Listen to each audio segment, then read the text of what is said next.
حضور علیہ السلام نے ارشاد فرمایا کہ بندہ کہتا ہے میرا مال، اس کے مال تین ہیں۔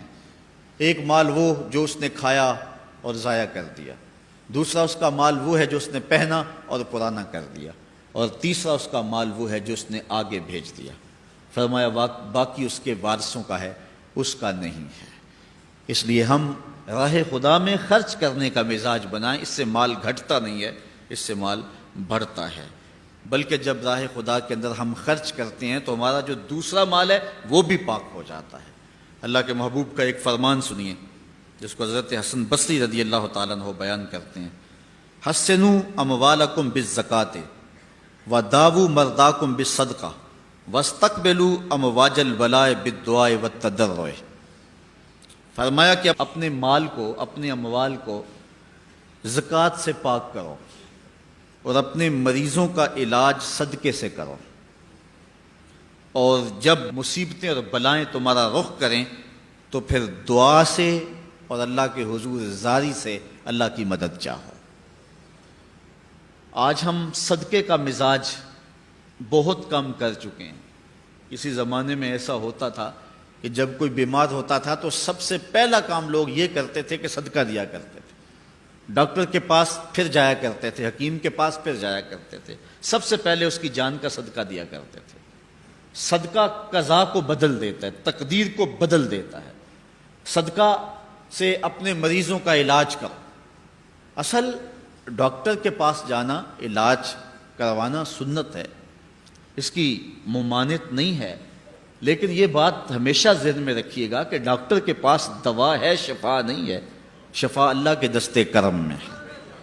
اس لیے جب بھی بیمار ہو جاؤ تو پہلے صدقہ کرو اور پھر ڈاکٹر کے پاس جاؤ، اللہ اس صدقے کی برکت سے ڈاکٹر کی دوا میں شفا رکھ دے گا، کیونکہ شفا تو اس کے حکم میں ہے نا، چیزوں میں تو شفا نہیں ہے، وہ تو اس نے حکم جہاں دے دیا وہاں شفا ہے۔ حضرت موسیٰ علیہ السلام کے پیٹ میں درد کا احساس ہوتا ہے تو کوہ طور پہ چلے گئے، کیسے جلیل القدر نبی تھے، اللہ سے ڈائریکٹ رابطے تھے، اور جا کے کہا مالک میرے پیٹ میں درد ہو رہا ہے۔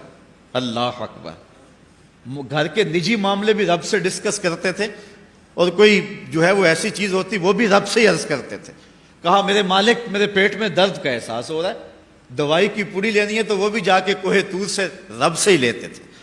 تو اللہ تعالیٰ فرمایا فلاں جنگل میں چلے جاؤ، وہاں اس شکل کے پتوں کی ایک بوٹی ہے، اس کو توڑو نچوڑو، اس کا پانی پیو، تمہیں شفا مل جائے گی۔ حضرت موسیٰ علیہ السلام گئے اور جا کے بوٹی کو توڑا، نچوڑا، پانی پیا، شفا ہو گئی۔ کچھ عرصہ بیتا، دوبارہ اسی طرح کا درد جاگا۔ اب نسخہ تو ذہن میں تھا، کوہ طور پہ نہ گئے، اس جنگل میں چلے گئے اور جا کے بوٹی کو توڑا، اس کے پتے نچوڑے، پانی نکالا، پیا، لیکن درد اور زیادہ بڑھ جاتا ہے۔ پھر دوبارہ آئے کوہ طور پہ، کہا مالک میں نے اسی درد پہ دوبارہ وہی بوٹی کا پانی پیا ہے لیکن درد بڑھ گیا ہے۔ کہا موسیٰ اب جو آئے ہو کوہ طور پہ پہلے ہی آ جاتے۔ تو عرض کی مالک بوٹی بھی وہی اور درد بھی وہی۔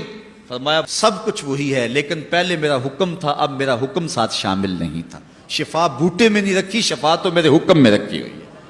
اس لیے ڈاکٹر کے پاس جاؤ، حکیم کے پاس جاؤ، لیکن شفا اللہ سے مانگو کہ شفا ہمیں دینے والا وہ ہے، وہ ایک وسیلہ ہے، ایک ظاہری طریقہ ہے۔ تو حضور علیہ الصلوۃ والسلام، اللہ اکبر، کیا خوبصورت ارشاد فرما رہے، حسنوا اموالکم بالزکاۃ، اپنے اموال کو زکوٰۃ سے پاک کرو، وداووا مرداکم بالصدقہ، اور اپنے مریضوں کا علاج صدقے سے کرو، واستقبلوا امواج البلاء بالدعاء والتضرع، جب مصیبتوں اور اذیتوں کے طوفان تمہاری طرف منہ کھولے ہوئے آئیں تو اس وقت اللہ سے آہوزاری کرو، اللہ کی حضور دعا کرو، التجا کرو اور اللہ سے مدد مانگو۔ وہ بلاؤں کے رخ کو موڑ دے گا، وہ مصیبتوں کے رخ کو پلٹ دے گا تمہاری جانب۔ لیکن جب تم یہ مزاج نہیں رکھو گے تو مصیبتوں پر مصیبتیں آتی رہیں گی۔